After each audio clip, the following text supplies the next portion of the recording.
Howdy out there, folks. Today we're going to be talking about this wonderful Arrow video Blu-ray release of American Werewolf in London, a movie by John Landis that is arguably the zenith in werewolf transformation films. It's the movie itself is a little bit scattershot and perhaps not always featuring the strongest plot, unlike The Howling, which I think has an excellent plot, and that's of course courtesy of John Sayles. John Landis apparently wrote this screenplay when he was in high school, and it's a film that is a lot of fun to watch, but there's no denying that it's filled with a fair amount of misogyny and lewdness, as it were.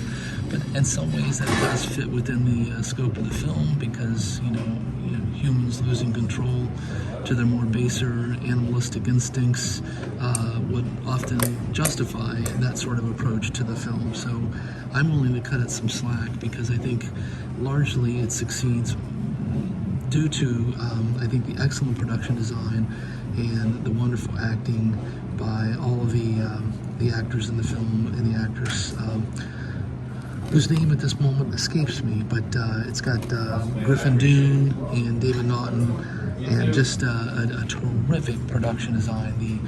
The classic werewolf transformation scene, all shot in camera in broad, well, technically it's not daylight, but it's in a well-lit room with nothing to hide it, is nothing short of miraculous.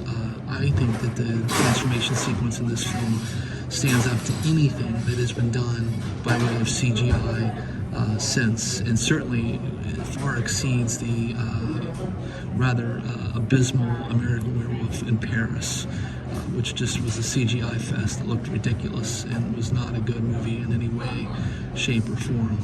But if I had to pick which 80s werewolf movie I liked best, if you went off of story, I would say The Howling, because I think John Sayles is a far superior writer than John Landis. But I think Landis has a really good sensibility in this flick, and he had lightning in a bottle. I mean, this movie was a absolute part of the horror zeitgeist of the 80s, and I remember seeing it in a cinema and draft house in the 80s as a double feature with Dawn of the Dead, the George A. Romero flick, and it was a blast. It was just truly a fun time, and it was just a really effective pairing of two fantastic horror films of that era. But in any case, Arrow Video has obviously done a terrific job with this release, as per usual. Now, I believe they've just come out with a 4K UHD version of this that features, of course, the larger disc and the color grading that you don't get with this, but it is based on a 4K transfer, so I believe the transfer is the same. I could be wrong there, but in any case, I think this Blu-ray looks fine. It's it's a little grainy at the beginning, but I feel overall it looks great. And in some ways, again, I'm actually glad they left the grain in, because as we've often seen when you do a Blu-ray transfer of an older film, sometimes there's a tendency to overcorrect and do too much so-called digital noise reduction, which just turns everything very waxy and almost video game-like. They didn't do that here, and I think the film benefits from it.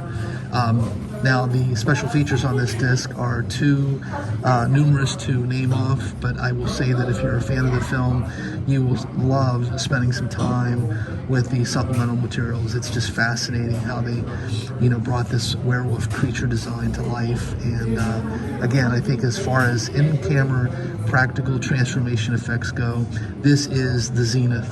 There's simply nothing that has been able to surpass this.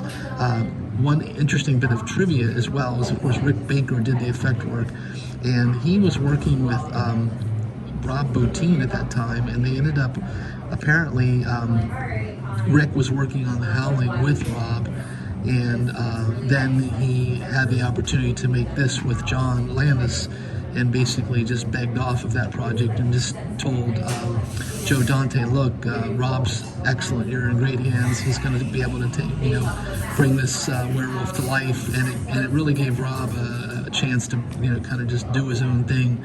And I think the effect work on The Howling is terrific as well, but I would argue that the sequence in this film is really pretty much peerless. So on that note, if you've not seen American Werewolf in London, I highly recommend you do so.